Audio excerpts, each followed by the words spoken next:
Aqui no estúdio com o senador José Agripino Maia, nosso entrevistado de hoje. Boa noite, senador José Agripino Maia. Muito obrigada pela presença aqui no estúdio do Jornal da Noite. Boa noite, Thaisa. Boa noite, Juliana. Boa noite, Eugênio. Estava devendo essa a vocês. Estava mesmo. Claro. E vim aqui... E a gente cobra, viu? A gente cobra. Nem precisa cobrar, porque vocês merecem a nossa presença aqui, que é obrigação de quem faz vida pública. Vocês são jornalistas, tem a obrigação de se comunicar com a sociedade, e nós temos a obrigação de vir aqui para dar a nossa opinião e para saber do que a gente sabe, para contar do que a gente sabe. Se eu estou em Brasília exercendo mandato de senador na oposição e tenho a obrigação de participar da discussão das questões nacionais, eu tenho a obrigação de vir aqui para dar as minhas opiniões, para que as pessoas saibam o que é que nós estamos pensando. E vocês são os interlocutores disso. E a nossa obrigação é vir aqui, não é para fazer favor a ninguém, é por dever institucional. É um gentleman, viu? Senador José Agripino, ontem, o que tem de mais recente do Democratas foi a reunião da Executiva Nacional ontem, onde vocês vinham discutindo a possibilidade de fusão do partido, mas ontem desistiram de vez de fazer uma fusão e vão continuar democratas. Ou seja, isso foi que aconteceu? O que mudou nisso tudo, né, Thaís? Porque se falava muito que essa possibilidade de fusão, por que vocês não querem mais? Essa possibilidade realmente houve, realmente. Houve e começou com conversas minhas com a presidência do PTB. O PTB é um partido que metade é governo e metade é oposição, mas o comando do partido estava decidido a ir para a linha de oposição. Nós tivemos uma conversa neste rumo, de fazermos a fusão e sermos um partido de oposição. Fora disso, eu nem abriria a conversa. Mas a direção do PTB dizia que não ia ser o último passageiro de um bonde que já tinha virado. Palavras textuais. Então isso me animou a ter as conversas que eu tive ao longo de muito tempo. Agora, quando você junta dois partidos do mesmo tamanho, é muito difícil a governança. O PTB tem 28 deputados, tem 3 senadores, o Democrata tem 5 senadores e 22 deputados. Semelhantes. O Democrata tem mais prefeito em capital do que o PTB. O número de prefeitos é mais ou menos igual, o deputado estadual mais ou menos igual.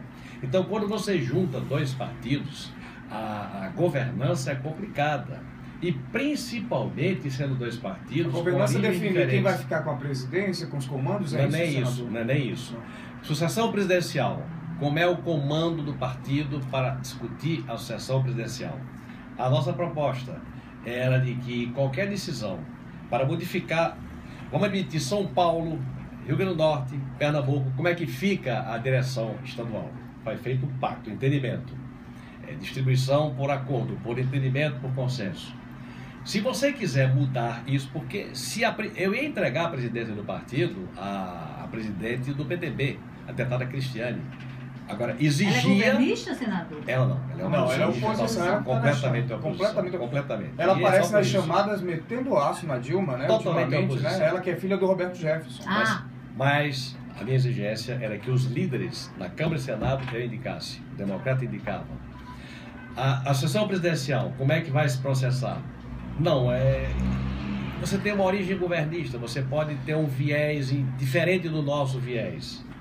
Qualquer decisão teria que ser tomada por 3/5, não por maioria, mas por 3/5, ou seja, busca de consenso.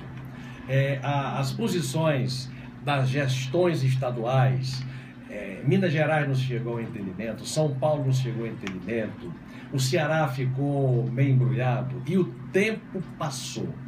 Como a gente não chegou ao entendimento por conta dessas questões de governança e por conta da convivência entre partidos com origens diferentes, ficou uma coisa que demandou tempo demais, nós chegamos a hoje, com pouco tempo para fazer, do ponto de vista legal, fazer a fusão, ver a fusão homologada pelo TSE e habilitar o partido resultante da fusão, habilitado à eleição municipal do próximo ano. Nós corrimos o risco de fazer uma fusão em tempo fora de tempo e não poder disputar a eleição em Salvador, no Rio de Janeiro, em São Paulo, e aí resolveu-se encerrar este processo de conversa e cada qual seguiu o seu rumo, sem rusga. O PPS e o PSB também tentaram uma fusão e não foi possível. Sim. Paciência. Senador, o senhor falou agora em Salvador. O nome de Salvador, o prefeito de Salvador, ACM Neto, é um nome emblemático do Democratas. Mas a imprensa da Bahia já está dizendo que ACM Neto vai para o PMDB. O que é que tem de certo nisso? Não tem nada disso. Não vai, não? O ACM Neto participou das conversas em torno de fusão o tempo todo. Para ele interessava a fusão, porque qual era o objetivo da fusão? Eu sempre disse, era fazer com que um partido de oposição com 22 deputados virasse um partido de oposição com 40 e tantos deputados. O dobro. E com um tempo de rádio e televisão bem maior. Então, isso interessa a ACM Neto como candidato, ter mais tempo de rádio e televisão, de propaganda eleitoral.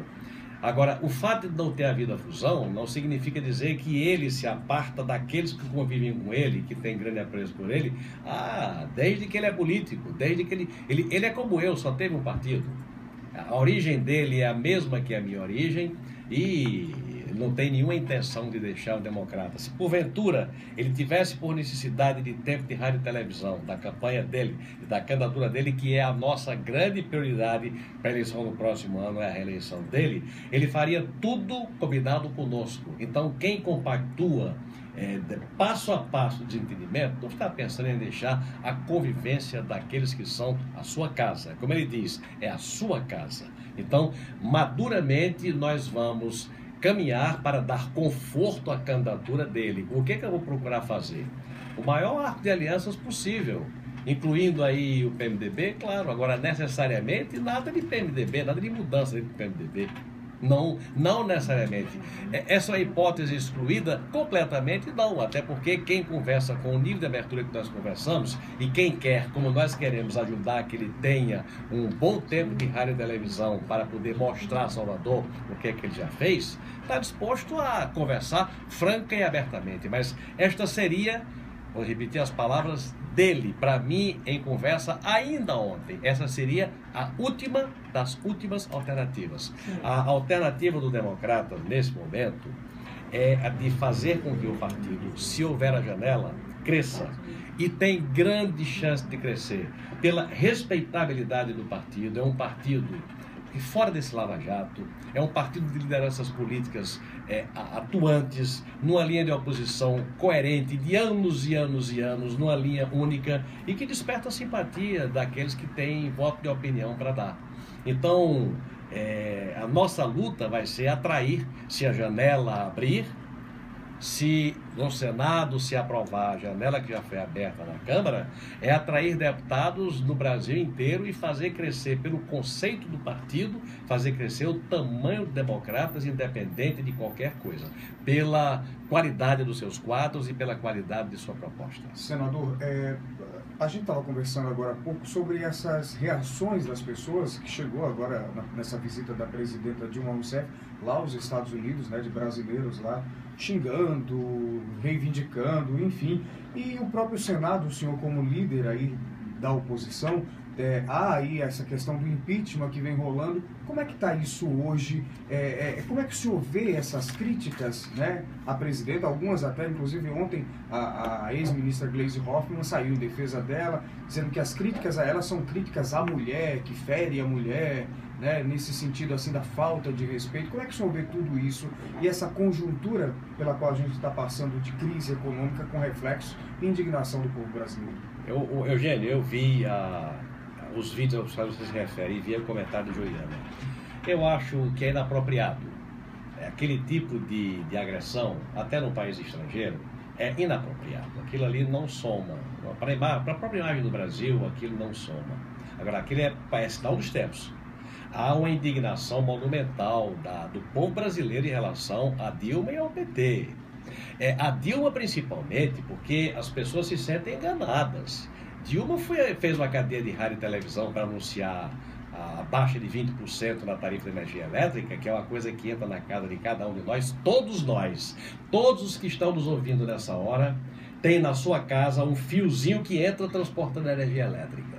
Então, energia elétrica entra na casa de todo mundo. Se você promete que vai baixar 20% na tarifa da energia elétrica antes da eleição, sabendo ela qual era o nível das hidrelétricas, qual era o nível das barragens, ela Até sabia, ela era ministra, ela era a ministra ministra da Energia, antes que ela era a presidente da República, ela tinha o monitoramento Foi de chefe do tudo. gabinete civil, Tudo. conhecia tudo. Então, ela sabia, Eugênio, Juliana e Thaís, ela sabia o quadro que nos esperava. Eu sabia que não podia prometer. aquilo. Nunca, não podia prometer. O povo brasileiro não é bobo, percebe tudo. Pode até não confiar dos políticos, mas tem cabeça para pensar e raciocinar e sabe que foi enganado, de propósito, sabe que o preço do combustível foi segurado, foi amarrado durante muito tempo para que uma vitória acontecesse em favor da candidata do PT. Então, o brasileiro sentiu-se ludibriado pessoalmente pela presidente, para não falar naquela história da vaca tussa, não vai mexer nos direitos do trabalhador, e mexeu tão logo assumiu o governo. Ela está colhendo uma herança que ela plantou. A vaca tussa Então, foi inclusive um termo dela, não foi do povo. não foi de ninguém, foi dela mesma. Foi, Não é? foi num debate, foi numa manifestação, foi numa entrevista. Ela disse que não mexeria nos direitos dos trabalhadores, nem que a vaca tossisse. A vaca tossiu. Tossiu Então, muito. por essa razão... Está tossindo até agora. É verdade, Eugênio. Por essa razão é que essas manifestações, esses protestos estão acontecendo. Por isso e por conta da situação da economia do Brasil. A economia do Brasil hoje é uma coisa terrível. Deixa eu fazer uma constatação com vocês. Nós estamos fazendo o ajuste fiscal. Eu tive um jantar com o ministro Levi há um mês e meio atrás. Ele disse, estou preparando um gramado. Ele é uma pessoa muito competente e muito discreta. Não vai aqui nenhuma crítica a ele. Eu tenho o maior respeito por ele. Ele disse, eu estou preparando Parece o que ele ia gramado. ser o ministro, se fosse do PSDB, até colocavam isso, Não, né? aí seria Armínio Fraga, mas ele conversava muito bem com Armínio Fraga. Ele era do time de Armínio Fraga. Sim. Ele é um homem de ideias avançadas e modernas. E ele disse, eu estou preparando o gramado para os atores entrarem no campo e jogarem a partida. O que é preparar o gramado? É preparar os fundamentos da economia, baixar a inflação, baixar a taxa de juros, aumentar a credibilidade. Não vai conseguir. Ele vai conseguir baixar a inflação? Pode até ser, às custas de muito desemprego, mas pode até ser. Vai baixar a taxa de juros? Vai passar muito tempo até que se consiga isso. Vai recuperar a credibilidade? Aí é que está. Não. O senhor Não, acha que porque essa... as pessoas, só para completar, Juliana, não. as pessoas não confiam na presidente Dilma. Não confiam nela. Os atores econômicos, os investidores, não investem uma prata, não botam neste governo por enquanto as coisas continuarem como vão. Denúncia de corrupção, em que ela vai lá fora e ao invés de celebrar apoio aos que estão investigando, fica batendo nos que estão investigando e diz aqui que está de acordo com o processo de agravante, né, senador? A gente está falando Claro. da economia, do que foi prometido e não foi feito, mas essas denúncias são um agravante muito forte. São Eu acho agravante que a retira. impaciência das pessoas está muito mais Que aí. retira a credibilidade. Então, os agentes econômicos não investem em nada. Não investindo, você não tem aumento da produção, não tem aumento de emprego, então aumento de competitividade. Então, com este governo, lamentavelmente, a gente vai atravessar, se esse governo se sustentar, 3 anos e meio de calvário. Era isso que eu ia fazer. 3 essa anos e pergunta. meio de O senhor calvário. acha que essa crise aí fica 3 anos e meio? Acho que não. E Acho esse que não. impeachment, sai ou não sai? Vamos lá. Quais são as frentes que a presidente Dilma enfrenta? Enfrenta uma frente da Procuradoria-Geral da República com denúncias. A última denúncia é a de extorsão, a do ministro Edinho Silva, do TCU e no Supremo e no Tribunal Superior Eleitoral. No TCU, vamos fazer aqui uma análise bem rapidinha. Por que o Banco do Rio Grande do Norte fechou? Porque o da Paraíba ficou aberto, o de Pernambuco fechou, o do Rio de Janeiro fechou, o Banespa fechou, porque eram torneiras abertas, eram bancos dos estados, onde os estados sacavam, emitiam cheques sem fundo e gastavam o que não tinha. Então, em bom momento, o Poder Central, era Fernando Henrique, fechou os bancos, ou caminhou para fechar os bancos, para fechar a torneira da irresponsabilidade fiscal. Os estados não tinham mais aquele banco onde sacavam um cheque a descoberto. O que a presidente fez? A pedalada fiscal nada mais foi do que isso daí. Ela afrontar a lei de responsabilidade fiscal, sacando contra a Caixa Econômica e contra o Banco do Brasil, com Deixou a dinheiro de torneira subsídio aberta. agrícola, claro, ou dinheiro de Minha Casa Minha Vida, que não tinha o dinheiro, mandou a Caixa Econômica pagar, para depois, eu não sei nem se cobrir.